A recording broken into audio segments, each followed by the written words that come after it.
போதகரே, இஸ்ராயேல் மக்களே, எல்லோரும் இவ்வாசனத்தில் அமருங்கள்.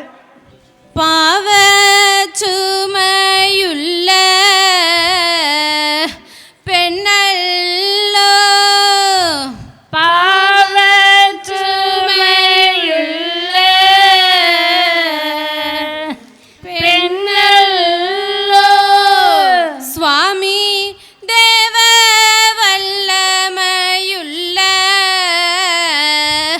பெருமானே, பாவ சுமையுள்ள பெண்ணல்லோ, கண்ணீருருகிடும் காரிகை, கண்ணீர் உருகிடும் காரிகை, சுவாமி நான் கண்ணீர் உருகிடும் காரிகை, என்னை மன்னித்தே ஆசீரும் தாருமே, பாவச் சுமையுள்ள பெண்ணல்லோ.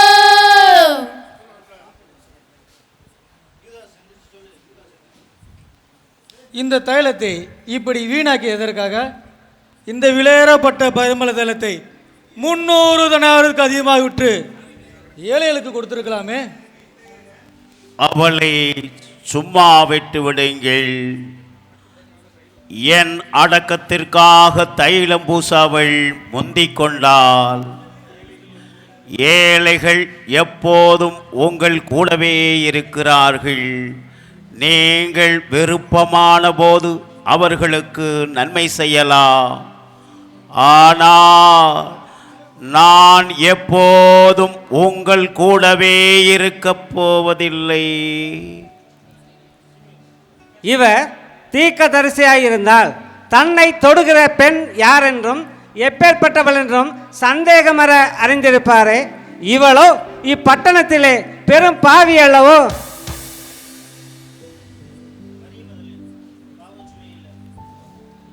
பாவ சுமையுள்ள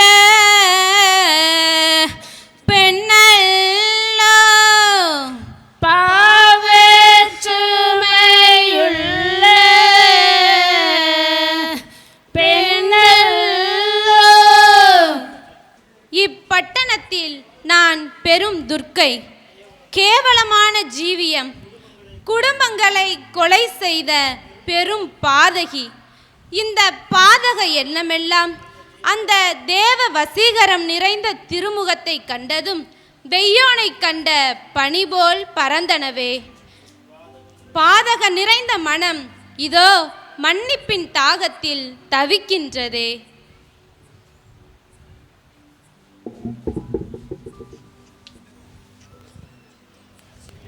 சிமியோனே, நான் உனக்கு ஓர் காரியம் சொல்ல வேண்டும்.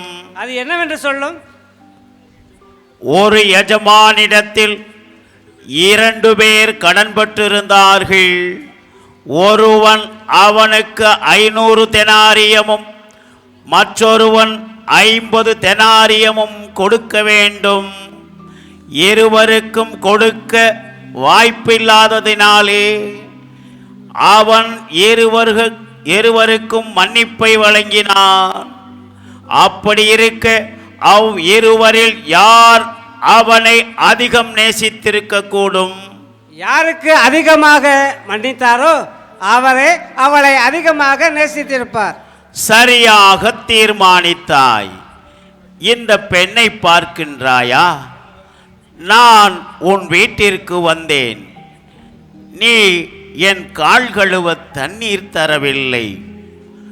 இவளோ தன் கண்ணீரால் என் பாதங்களை கழுவி தன் கூந்தலால் துடைத்தாள். நீ என்னை முத்தம் செய்யவில்லை. இவளோ நான் உன் இல்லத்திற்கு வந்தது முதல் ஓயாமல் முத்தம் செய்தாள். நீ என் சிரசிற்கு எண்ணெய் பூசவில்லை, ஆனால் இப்பெண்ணோ பரிமளத்தால் என் கால்களை கழுவினாள். ஆகையால் இவள் அதிகம் நம்மை நேசித்ததாலே இவளின் அதிகம் பாவங்கள் மன்னிக்கப்படுகின்றன. பாவங்களை மன்னிக்கின்ற இவர் யார்? தெய்வத்தின் அதிகாரம் இவருக்கு ஏது? ஆண்டவரே ஆசீரும் அருளுமே. ஆண்டவரே ஆசீரும் அருளுமே.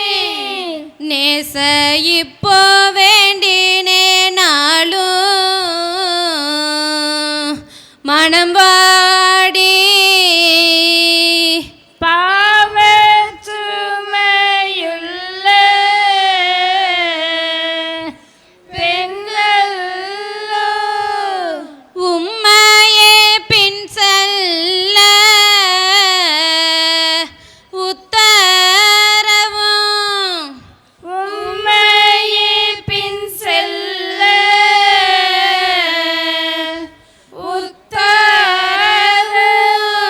சுவாமி உவந்திடல் வேண்டுமையா எக்காலோ பாவச்சுமையுள்ள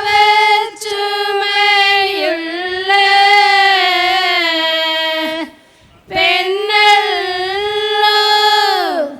பெண்ணே, உன் பாவங்கள் மன்னிக்கப்படுகின்றன.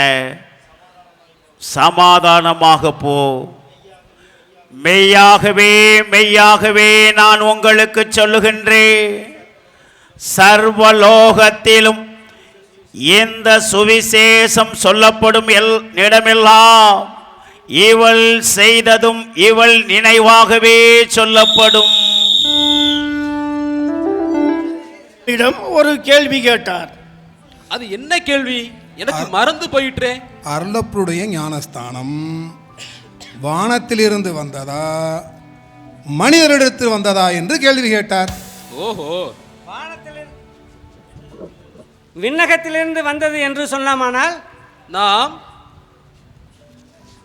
ஏன் நம்பவில்லை என்று கேட்பார். மனிதர்களிடமிருந்து வந்தது என்றோம் என்றால் ஜனங்களுக்கு பயப்பட வேண்டியிருக்கும். அருளப்பரை தீர்க்கதரிசி என்று என்னாலும் சொல்கிறார்கள். ஆமாம். ஆகையால் போதகர் வரட்டும். அந்த அருளப்பருடைய ஞானஸ்தானம் மோட்சத்திலிருந்து வந்ததோ அல்லது பூமியிலிருந்து உண்டானதோ நமக்கு தெரியாது.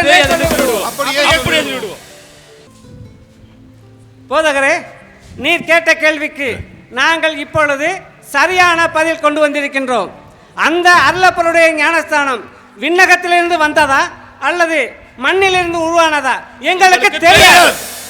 அப்படியானால் நானும் எந்த அதிகாரத்தை கொண்டு இவைகளை செய்கிறேன் என்று உங்களுக்கு சொல்லேன். போதகரே, ஒருவன் ஒரு பெண்ணை விவாகம் பண்ணி பிள்ளை இல்லாமல் இறந்து போனால் அவன் சகோதரன் அவளுக்கு மகப்பேறு அளிக்கலாம் என்று எங்கள் மோயிசன் எங்களுக்கு எழுதி கொடுத்திருக்கிறார். அப்படி இருக்க எங்களில் சகோதரர் 7 பேர். அவர்களில் மூத்தவர் ஒரு பெண்ணை விவாகம் செய்து பிள்ளை இல்லாமல் இறந்து போனார். அதே பெண்ணை 2ஆம் சகோதரரும் திருமணம் செய்தார். அவருக்கும் பிள்ளை இல்லாமல் அவரும் இறந்து போனார். அப்படியே 3ஆம் 4ஆம் 5ஆம் 6ஆம் 7ஆம் இந்த 7 பேருமே அப்படியே ஆனார்கள். எல்லோருக்கும் கடைசியாய் அந்த பெண்ணும் இறந்து போனாள். உத்தானத்திலே அவள் உயிர்க்கும் போது யாருக்கு மனைவியாக இருப்பாள்? உத்தானத்திலே பெண் கொடுப்பதும் இல்லை, பெண் எடுப்பதும் இல்லை. அங்கே வானதூதர்கள் போல விண்ணுலகில் உலவுவார்கள். போதகரே, நீர் சத்தியவந்தர் என்றும் சர்வேசனுடைய நெறியை உள்ளபடியே போதிக்கிறேன் என்றும் மனிதருடைய முகத்தாட்சணியம் பார்க்காதவராகையால் நீர் ஒருவரையும் சட்டை பண்ணாதவர் என்றும் நாங்கள் அறிந்திருக்கின்றோம். ஆனால் செசார் என்ற ராயனுக்கு வரி கொடுப்பது முறையா இல்லையா எங்களுக்கு சொல்லும். ஒரு குடியானவன் ஒரு திராட்சை தோட்டத்தை நட்டு அந்த திராட்சை தோட்டத்தை இன்னொருவருக்கு குத்தகைக்கு கொடுத்துவிட்டு வெகுகாலம் புரதேசம் போயிருந்தான்.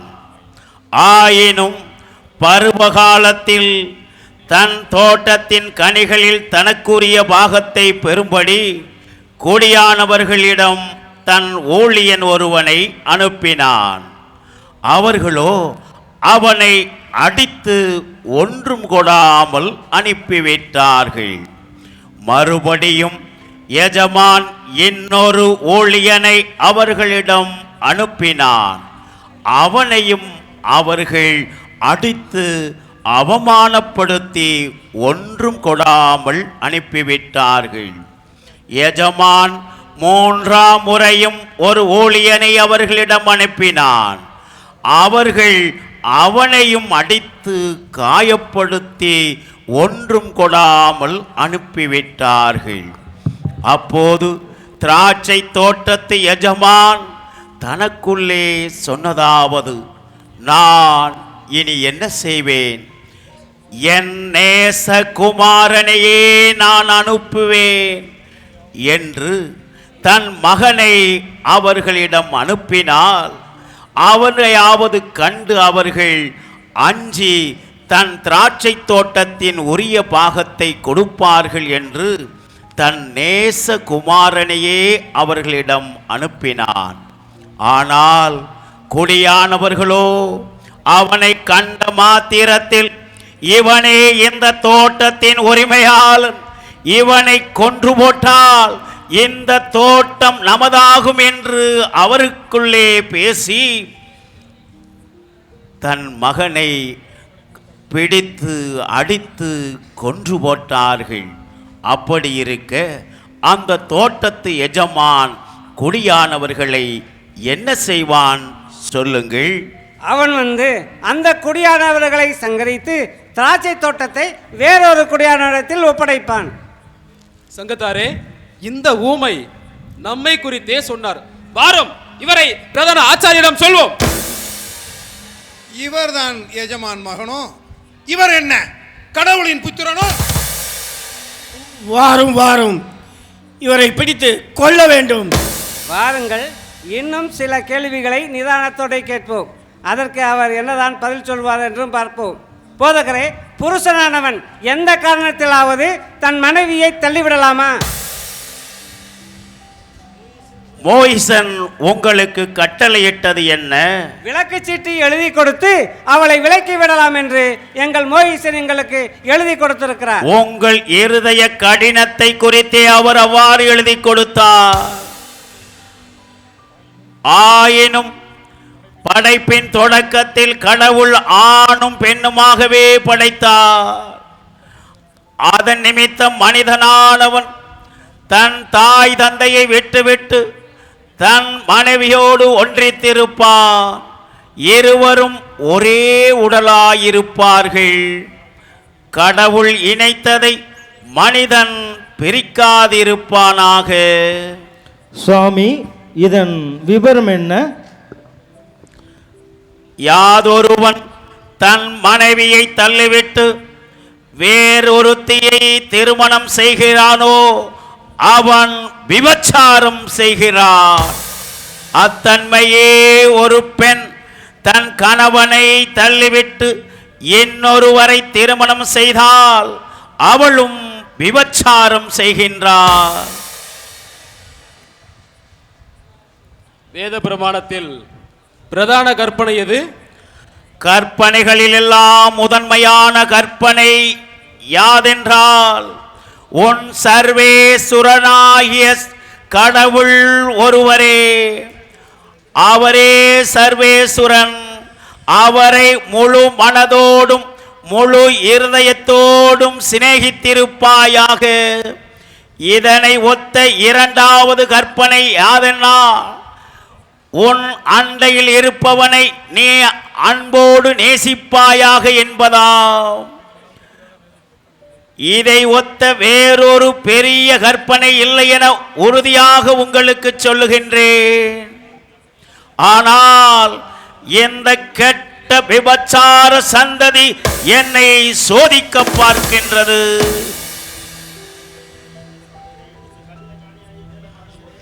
கள்ள ஞானிகளாகிய வேதபாரகரே, பரிசேயரே, உங்களுக்கு ஐயோ கேடு. ஏனெனில் நீங்கள் மனிதர்களுக்கு மோட்ச ராஜ்யத்தை அடைத்து போடுகிறீர்கள், நீங்களும் அதில் பிரவேசிப்பதில்லை, பிரவேசிப்பவர்களையும் பிரவேசிக்க விடுவதில்லை. கள்ள ஞானிகளாகிய வேதபாரகரே, பரிசேயரே, உங்களுக்கு ஐயோ கேடு. ஏனெனில் ஒருவனை சீசனாக்கிக் கொள்ளும்படி அவனையும் அவனை சுற்றியும் திரிகிறீர்கள். சீசனாக்கிய பின் உங்களின் அதிக நரக புத்திரனாக்குகிறீர்கள்.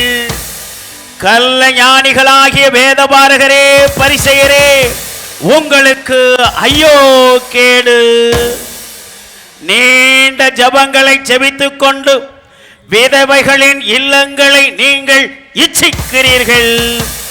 கள்ள ஞானிகளாகிய வேதபாரகரே, பரிசேயரே, உங்களுக்கு ஐயோ கேடு. ஏனெனில் நீங்கள் துளசி, சீரகம், சோம்பு இவற்றில் 10% காணிக்கையாக செலுத்த வரும்போது வேத பிரமாணத்தில் உள்ள நீதியையும் இரக்கத்தையும் கொன்று விடுகிறீர்கள். கள்ள ஞானிகளாகிய வேதபாரகரே, பரிசேயரே, உங்களுக்கு ஐயோ கேடு.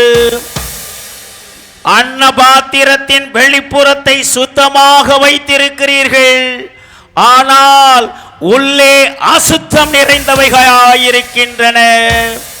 கள்ள ஞானிகளாகிய வேதபாரகரே, பரிசேயரே, உங்களுக்கு ஐயோ கேடு. நீங்கள் வெள்ளையடிக்கப்பட்ட கல்லறைகளாக இருக்கிறீர்கள். கல்லறைகள் பார்ப்பதற்கு மனிதர்களுக்கு அழகாக தோன்றினும் உள்ளே மரித்தோர்களுடைய எலும்புகளாலும் அசுத்தங்களாலும் குப்பைகளாக இருக்கின்றன. சர்ப்பங்களே, விரியன் பாம்பின் சந்ததிகளே, எப்படி நரக ஆக்கினைக்கு நீங்கள் தப்ப போகிறீர்கள்? ஐயோ ஜெருசலேமே, ஜெருசலேமே, தீர்க்கதரிசிகளை கொலை செய்து உன்னிடம் அனுப்பப்பட்டவர்களை கல்லால் எறிந்து கொலை செய்தாய். கோழியானது தன் குஞ்சுகளை தன் இறக்கைக்குள் அரவணைப்பது போல் நானும் எத்தனையோ முறை இவர்களை அணைத்துக் கொள்ள விரும்பினேன், ஆனால் இவர்களுக்கு மனம் இல்லாமல் போனது. ஆண்டவர் நாமத்தினாலே வருகின்றவர் ஆசீர் பெற்றவர் என்று சொல்லும் அளவிற்கு இன்று முதல் நீங்கள் என்னை காண மாட்டீர்கள். என்ன கிணறு வெட்ட பூதம் கிளம்பின கதவெல்லமாகிவிட்டது. நாம் அவரை கேள்வி கேட்க போக நம்மை சந்தியில் இழுத்துவிட்டு நாடு சிரிக்கும் வரையும் ஜனங்கள் வேடிக்கை பார்க்கும்படி செய்துவிட்டாரு. இனி என்னதான் செய்வது? போதகர் வாய் திறந்தால் நாவு ஒட்டி கொள்கிறது, என்னதான் செய்கிறது? சீசர்களே, வாருங்கள், ஜெருசலேம் பட்டணத்தை நோக்கி செல்வோம்.